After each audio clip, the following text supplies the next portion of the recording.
18वीं लोकसभा के पहले सेशन में राष्ट्रपति द्रौपदी मुर्मू का अभिभाषण हुआ और जैसा कि आकलन किया जा रहा है कि राष्ट्रपति द्रौपदी मुर्मू अपने अभिभाषण में आपातकाल और नीट परीक्षा मामलों की जरूर जिक्र करेगी और राष्ट्रपति ने अपने अभिभाषण में 54 मिनट के अभिभाषण में दोनों बातों का बखूबी जिक्र किया। राष्ट्रपति ने साफ कहा कि नीट मामले में सरकार उन कार्रवाई कर रही है और जांच बैठा दी गई है। जो लोग भी दोषी हैं उनके खिलाफ कठोर कार्रवाई की जाएगी। उन्होंने ये भी कहा कि कुछ राज्यों से भी ऐसी शिकायतें मिली है, इन मामलों को देखा जा रहा है और सरकार नीट परीक्षार्थियों को भरोसा दिलाती है कि अब इस तरह की घटनाएं भविष्य में नहीं होगी। इसके साथ साथ राष्ट्रपति ने आपातकाल का भी बखूबी जिक्र किया। राष्ट्रपति ने कहा कि संविधान पर कई बार हमले करने की कोशिश की गई। बड़ा हमला 25 जून 1975 को किया गया, लेकिन सरकार इस तरह के संविधान पर हुए हमले को बखूबी जानती है और उसको नकारने की कोशिश करती रहेगी और सरकार इसीलिए संविधान दिवस भी मनाती है। इसके अलावा 54 मिनट के भाषण में राष्ट्रपति ने अपनी सरकार की उपलब्धियों का बखान किया। राष्ट्रपति ने कहा कि किसानों के हित में लगभग 20,000 करोड़ 9.5 करोड़ किसानों के अकाउंट्स में क्रेडिट किए गए हैं। सरकार अगले आने वाले समय में जो 21 मेट्रो सिटी बनाए गए हैं, मेट्रो ट्रेन चलाई गई है, साउथ में भी ऐसी ट्रेन चलाने की उम्मीद सरकार रखती है। इसका महिलाओं के विकास में सरकार कृत संकल्प है। आगे आने वाले दिनों में सरकार सखी कार्यक्रम के तहत महिलाओं को और भी मजबूत करेगी, उनको और पावर देने की सोच रही है। तो लगभग 55 मिनट के भाषण में राष्ट्रपति ने 10 साल के कामकाज का लोखा रखा और भविष्य की रणनीतियां और आने वाले समय में सरकार क्या क्या करने जा रही उनकी रूपरेखा प्रस्तुत की। रमेश के साथ कमलेश सिंह, भारत एक्सप्रेस, दिल्ली। मेरे साथ रघुनंदन राव जी हैं जो बीजेपी के सांसद हैं, तेलंगाना से पहली बार बीजेपी के सांसद बने। रघुनंदन जी, आज आपने देखा सेंगोल को लेकर समाजवादी पार्टी ने अनावश्यक कंट्रोवर्सी क्रिएट किया, क्या ये उपयुक्त था, ठीक था? जब उन लोगों के पास सब्जेक्ट नहीं है, क्या बोलने का चीज नहीं है, उन लोगों के पास कुछ न कुछ चीज को लेकर गड़बड़ करने का इरादा है इन लोगों का। सेंगाल आज नहीं लगाए ना, आज लगाए बोले तो आप गड़बड़ करे तो अच्छा रहता था। जिस दिन पार्लियामेंट में सेंगाल लगाया उस दिन क्यों मुंह बंद करके बैठा आप? उस दिन क्यों याद नहीं आया आपको? बार बार इन लोग कॉन्स्टिट्यूशन के बारे में बात करके इंडिया अलायंस का जो पार्टी है, इन लोग कॉन्स्टिट्यूशन कॉन्स्टिट्यूशन कॉन्स्टिट्यूशन बोल के बोल रहा। क्या कॉन्स्टिट्यूशन धर्म के खिलाफ काम करो बोल के बोला? कॉन्स्टिट्यूशन को जितना बार अपमान हुआ, जितना बार अवमान किया, वो तो कांग्रेस ने किया है। आज आके साफा का लोग आके ये सेंगाल को ऐसा नहीं रखना, ये नहीं रहना, कॉन्स्टिट्यूशन को रेस्पेक्ट करना। आज का सफा ओरिजिनल सफा नहीं होता बोल के उन लोग अगर एस्टैब्लिश कर लेना चाह रहे तो उन लोगों का मर्जी है। ये थे रघुनंदन राव जी जो बीजेपी के सांसद। उन्होंने कहा कि जो सपा ये अनावश्यक कंट्रोवर्सी क्रिएट कर रही है, उसने आपातकाल में उनके पिताजी मतलब अखिलेश यादव के पिताजी ने आपातकाल का विरोध किया था। अब वो आपातकाल को सही ठहरा रहे हैं और किस कॉन्स्टिट्यूशन की वो बात कर रहे हैं? क्या कॉन्स्टिट्यूशन में धर्म की बात नहीं कही गई है? जाहिर तौर पर ये कंट्रोवर्सी और भी ज्यादा बढ़ने की आशंका है। रमेश के साथ Kamlesh Singh, Bharat express, Delhi. Paper leak मामले में हजारीबाग पूरे देश में अपना अलग स्थान बना चुका है। लगातार यहां से तमाम तरह की खबरें आ रही हैं। ये माना जा रहा है कि पेपर लीक जो हुआ है वो हजारीबाग के ही ओएसिस स्कूल का जो सेंटर है उस सेंटर से लीक हुआ है और कल के बाद यहाँ घटनाक्रम काफ़ी बढ़ा है। जिस तरह से सीबीआई की टीम जो है वो कल स्कूल पहुंची थी, स्कूल के प्रिंसिपल को पहले घर पर ढूंढा, फिर स्कूल में बातचीत की, उसके बाद उसको लेकर के देर रात तक यहाँ चरही के सीसीएल गेस्ट हाउस में लेकर के आई। आज फिर वो पूरी टीम जो है वो प्रिंसिपल और तमाम लोगों को लेकर के वहाँ स्कूल गई और स्कूल में कई इलेक्ट्रॉनिक डिवाइसेस है जिसको कि फिर से छानबीन किया गया, कई तरह की पूछताछ की गई। अभी मैं बिल्कुल उसी गेस्ट हाउस के पास खड़ा हूँ, चरही के उस गेस्ट हाउस, सीसीएल का ये गेस्ट हाउस है। जैसा कि धर्मेंद्र को मैं कहूँगा कि गेस्ट हाउस को ज़रा दिखाएं। इसी गेस्ट हाउस में जो है सीबीआई के 8 अधिकारी जो हैं वो लगातार प्रिंसिपल और तमाम लोगों से पूछताछ कर रहे हैं और वहाँ से स्कूल से आज जो है एक गठरी के साथ कई इलेक्ट्रॉनिक डिवाइस भी लेकर के अधिकारी आए हैं और उन तमाम चीज़ों के संबंध में पूछताछ कर रहे हैं। इतना तो तय है, जितनी बातें हालांकि सीबीआई के द्वारा औपचारिक रूप से भले ही कुछ न कहा गया हो, लेकिन इतना तो तय है कि कई ऐसे सुराग अधिकारियों को मिले हैं जिससे ये साबित हो रहा है कि कहीं न कहीं ये सेंटर जो है, ये सेंटर इसका एपिक सेंटर था। उसके बाद यही कहा कहा जा सकता है कि ये साफ तौर पर अधिकारियों को अंदेशा हो गया है कि प्रिंसिपल जो है वो किंग पिन है या फिर वो बहुत सारी बातें जानता है। अब इस गेस्ट हाउस के अंदर जो बातें चल रही है, जो जानकारियां उपलब्ध हो रही हैं, जो पूछताछ में सामने आ रहा है, उसी के आधार पर बाकी कड़ियों को जोड़कर सीबीआई के अधिकारी, कुल 8 अधिकारी हैं जो इस पूछताछ में शामिल हैं, और उन्हीं कड़ियों को जोड़कर सीबीआई के अधिकारी आगे बढ़ेंगे और फिर इस पूरे मामले का उद्भेदन करने की कोशिश करेंगे। भारत एक्सप्रेस के लिए कैमरामैन धर्मेंद्र के साथ मधुकर आनंद, चरही, हजारीबाग। नीट प्रश्न पत्र मामले में सीबीआई के अधिकारियों ने एक्शन शुरू कर दिया है। सबसे पहले सीबीआई की विशेष अदालत में जाकर 2 आरोपियों के लिए रिमांड मांगा और न्यायालय से रिमांड मिलने के बाद सीबीआई की विशेष टीम पटना के बेउर जेल पहुंची, जहां दोनों आरोपी चिंटू और मुकेश को रिमांड पर लिया गया। रिमांड पर लेने के बाद सीबीआई अधिकारियों ने शास्त्री नगर स्थित अस्पताल ले जाकर उनका मेडिकल कराया और सीधे पूछताछ केंद्र पहुंच गए। लगातार दोनों आरोपियों से पूछताछ की जा रही है और ये तय किया जा रहा है कि आखिर ये प्रश्न पत्र कहां से मिले हैं। इस मामले में कुल 18 आरोपी गिरफ्तार किए जा चुके हैं, लेकिन अभी भी मास्टरमाइंड पुलिस गिरफ्त से बाहर है। सीबीआई अधिकारियों का मानना है कि जब तक हम जीरो लेवल पे नहीं पहुंचेंगे तब तक इस इन्वेस्टिगेशन को एक मुकाम नहीं मिल सकता है, और ऐसी स्थिति में इन आरोपियों को रिमांड पर लेकर पूछताछ के पीछे एकमात्र मकसद है कि नीट प्रश्न पत्र आखिर कहां से लीक हुआ और इसका मास्टरमाइंड कौन है जिसने प्रश्न पत्र लिख करके बाजार में भेजा। कुल मिलाकर सीबीआई अधिकारी ताबड़तोड़ एक्शन में है। झारखंड में भी छापेमारी हो रही है और बिहार के उन ठिकानों पर भी पैनी नजर है जहां से एविडेंस मिले हैं। सहयोगी कैमरामैन राकेश के साथ भारत एक्सप्रेस के लिए पटना से आशुतोष कुमार।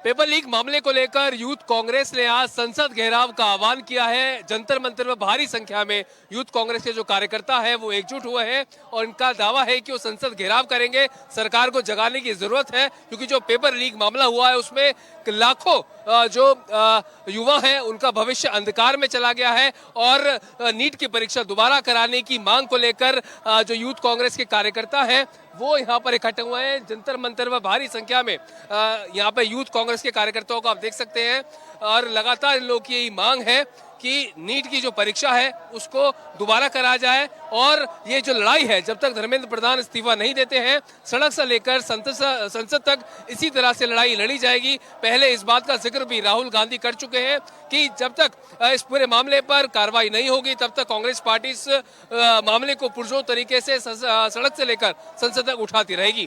कैमरामैन मनु के साथ प्रशांत त्यागी, भारत एक्सप्रेस, दिल्ली।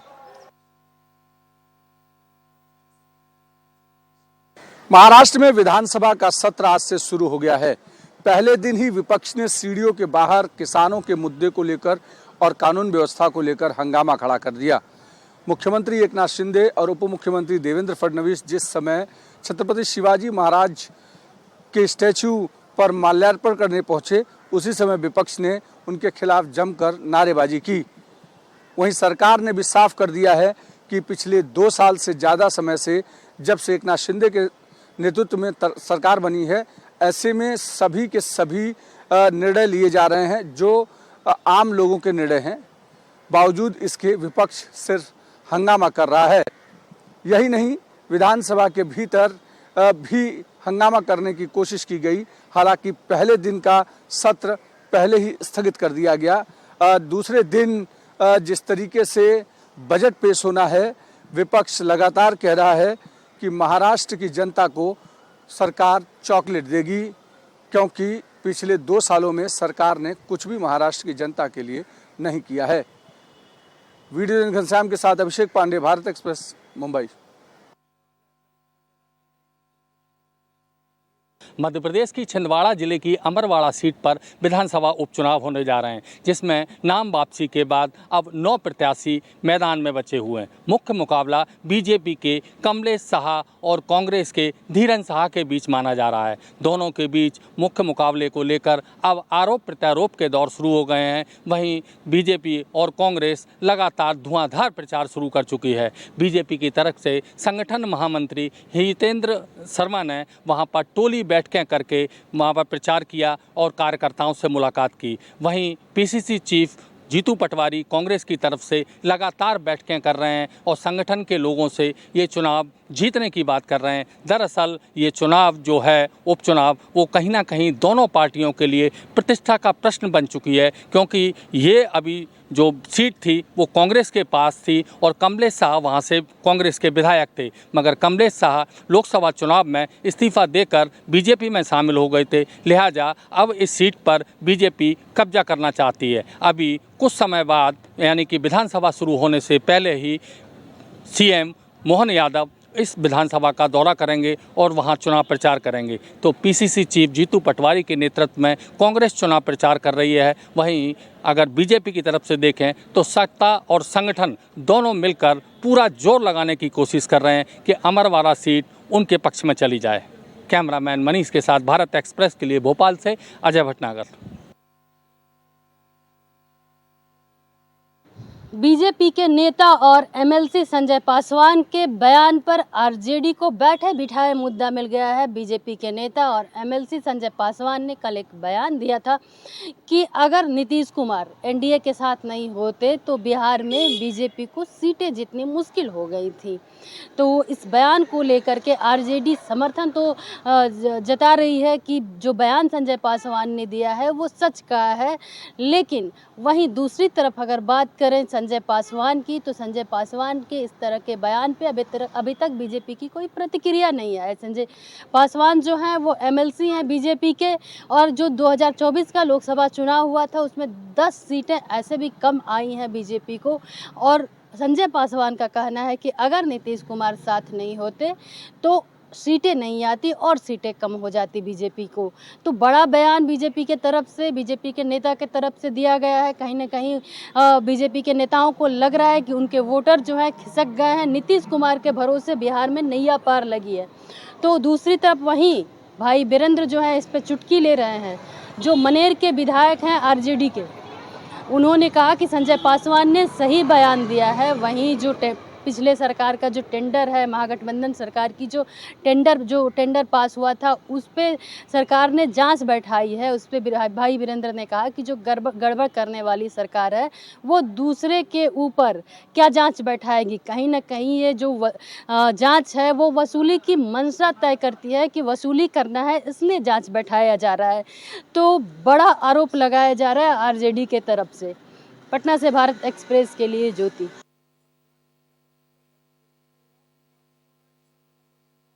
तीनों नए कानून 1 जुलाई से लागू हो जाएगा। इससे पहले ही सुप्रीम कोर्ट में एक और याचिका दायर की गई है। यह याचिका सुप्रीम कोर्ट के वकील अंजलि पटेल ने दायर की है। अंजलि पटेल ने अपनी याचिका में कहा है कि 1 जुलाई से लागू होने वाले तीनों कानून पर तुरंत रोक लगाई जाए, इसे लागू नहीं किया जाए, क्योंकि इस कानून में कई सारी खामियां हैं। जब तक उन खामियों को दूर नहीं कर लिया जाता है तब तक नया कानून लागू करना सही नहीं होगा।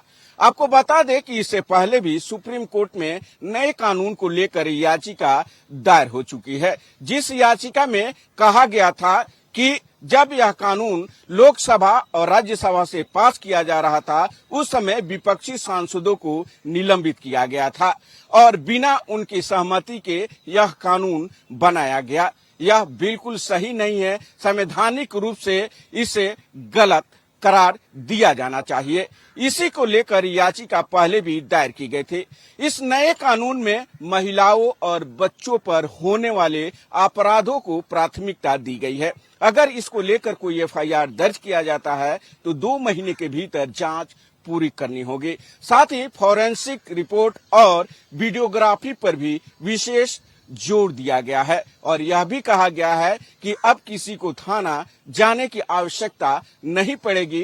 कहीं से भी वो मेल के जरिए भी अपनी शिकायत कर सकता है, निःशुल्क एफआईआर की कॉपी ले सकता है। इसके अलावा भी इस नए कानून में कई प्रावधान किए गए हैं। अब देखना होगा जब सुप्रीम कोर्ट इस याचिका पर सुनवाई करेगा तो क्या कुछ आदेश देता है। भारत एक्सप्रेस के लिए कैमरा पर्सन धर्मेंद्र गौतम के साथ गोपाल कृष्ण।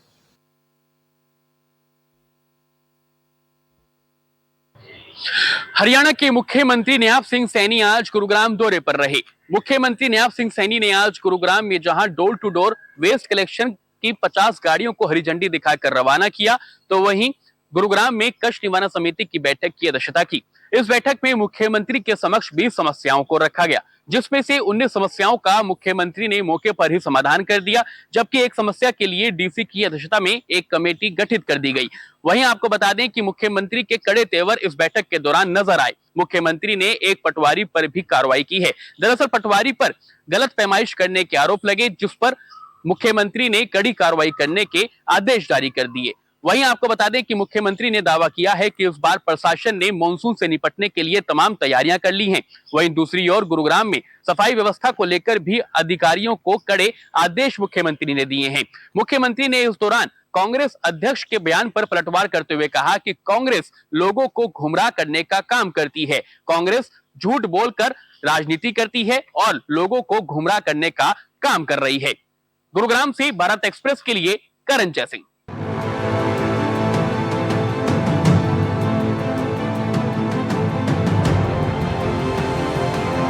26 जून से 28 जून तक साला प्रवेशोत्सव कार्यक्रम मना रही है। इसकी शुरुआत मुख्यमंत्री नरेंद्र मोदी के कार्यकाल में हुई थी और तब से जो भी मुख्यमंत्री रहे हैं वह इस कार्यक्रम की रस्म अदायगी करते आ रहे हैं। यानी हर साल 26 से लेकर 28 जून तक साला प्रवेश उत्सव कार्यक्रम मनाया जाता है और इसके तहत राज्य के तमाम आला अधिकारी, मंत्री, मुख्यमंत्री, सचिव, कलेक्टर तमाम शालाओं में जाते हैं और साला प्रवेश उत्सव कार्यक्रम को मनाते हैं।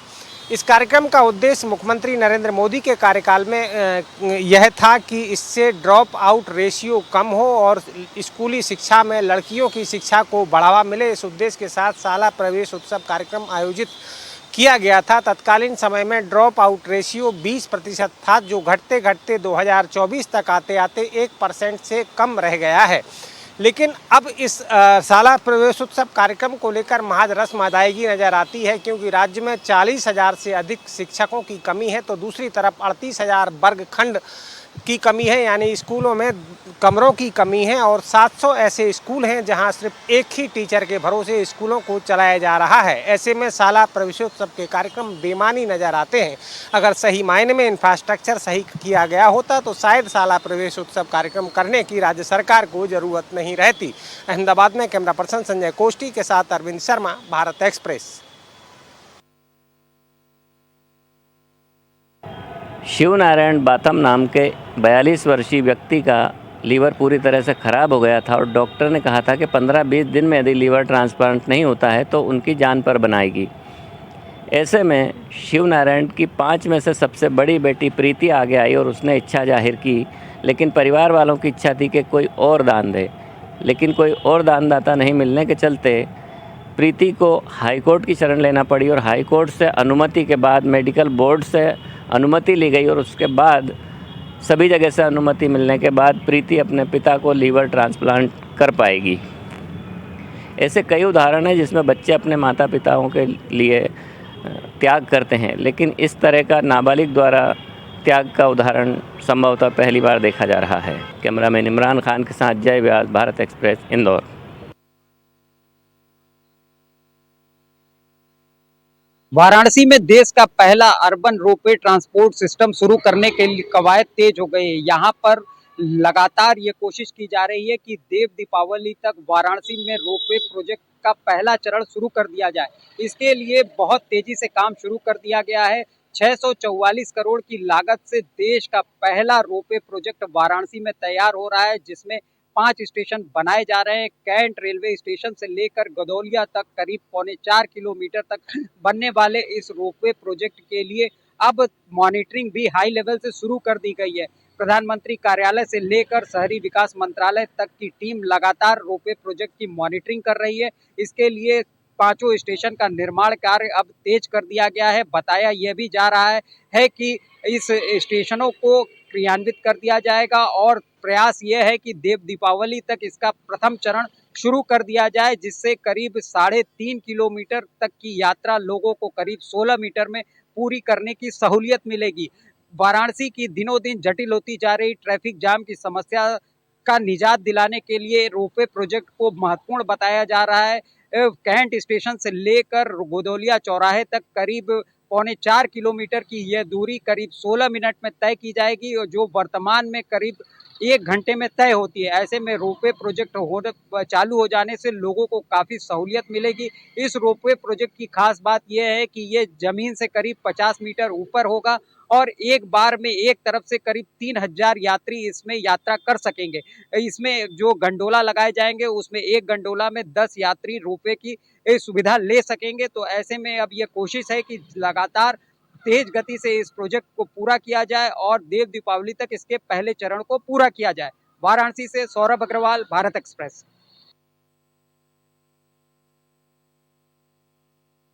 महाराष्ट्र में मानसून के आगमन के बाद कुछ दिनों तक अच्छी बारिश हुई थी, लेकिन बारिश पर ब्रेक लग गई। लेकिन अब मुंबई में मौसम का मिजाज बदला है और आज सुबह से ही मुंबई में बारिश हो रही थी। आपको बता दें कि मुंबई में पिछले कई दिनों से बारिश नहीं हो रही थी। ऐसे में एक बार फिर मौसम में जो बदलाव है वो देखा जा रहा है। इसके साथ ही IMD की तरफ से कहा गया है कि मुंबई में पिछले 24 घंटे में बादल छाए रहेंगे और हल्की से मध्य बारिश की चेतावनी जारी की गई है। अगर हम महाराष्ट्र के बाकी हिस्सों की बात करें तो कोकण में भी ज़्यादा बारिश होने की संभावना जताई गई है और वहां पर ऑरेंज अलर्ट जारी किया गया है। कोकण, विदर्भ, मराठावाड़ा और मुंबई में बारिश हो रही है, पुणे में बारिश हो रही है। ऐसे में जिस तरीके से मुंबई में बारिश होनी चाहिए थी उस तरीके से तो नहीं हो रही है, लेकिन बारिश का जो सिलसिला है वो लगातार जारी है। महाराष्ट्र के बाकी जिलों में अच्छी खासी बारिश हुई है, वहां पर डैम भी भर गया है। लेकिन मुंबई में पानी की कटौती की सबसे बड़ी जो वजह है वो यही है कि यहाँ पर अभी भी जिस तरीके से बरसात की उम्मीद की गई थी जून के आखिरी तक, वैसी बारिश नहीं हुई है। ऐसे में ये देखना होगा कि आगे मौसम का मिजाज कैसा रहने वाला है। कैमरामैन घनश्याम के साथ में अंशुल तिवारी, भारत एक्सप्रेस। दिल्ली NCR में हुई बारिश ने मौसम को सुहाना कर दिया है। जाहिर सी बात है कि लगभग पिछले 1 महीने से जो 45 से 50 डिग्री का टेम्परेचर दिल्ली और NCR वासी झेल रहे थे, अब उससे आज राहत मिल गई है। आप देख सकते हैं कि किस तरीके से हवाएं चल रही हैं और इसके अलावा लोग भी अपने घरों से निकले हैं और यहाँ पर मौसम काफ़ी सुहाना हो गया है। लेकिन ये सुहाना मौसम सड़क पर जंजाल भी बनकर के आया है। मैं अपने कैमरामैन से कहूँगा कि दिखाएंगे कि इस समय हम यूपी गेट पर हैं और यूपी गेट पर जो राजनगर से सीधे यूपी गेट की तरफ रोड आती है वहां पर गाड़ियों का किस तरीके से जाम की स्थिति बन गई है और हजारों गाड़ियां बुरी तरीके से ट्रैफिक में फंस चुकी हैं। आप देखिए कि लोगों को सुबह सुबह दफ्तर जाना होता है, सुबह सुबह अपने कामकाज के लिए घर से निकलना पड़ता है, मगर मामूली बारिश ने, यानी मौसम तो ठीक हो गया लेकिन लोगों को जाम ने बुरी तरीके से परेशान कर दिया है। आप देख सकते हैं कि जहां भी आप देखेंगे सड़क पर चारों तरफ जाम की स्थिति है और हर जगह गाड़ियां फंस गई हैं। एक भी ऐसा रोड नहीं है जहां से गाड़ियां आसानी से निकल सकती हैं। और जाहिर सी बात है कि यहां पर अगर इस तरफ आप आ रहे हो, राजनगर से दिल्ली की तरफ आ रहे हैं, तो ये रास्ता आज के लिए ठीक नहीं है क्योंकि यहाँ पर जाम की भारी स्थिति दिखाई दे रही है। तो मौसम के मिजाज ने भले ही स्थितियाँ बहुत अच्छी कर दी हैं, लोगों को खुशी मिला है, लेकिन इसके साथ ही सड़क पर जो निकले हैं उनके लिए बहुत बड़ी समस्या भी पैदा हो गई है क्योंकि समय से अपने दफ्तर जाने में दिक्कत हो रही है। कैमरा पर्सन हुकुम के साथ मैं देवनाथ, भारत एक्सप्रेस।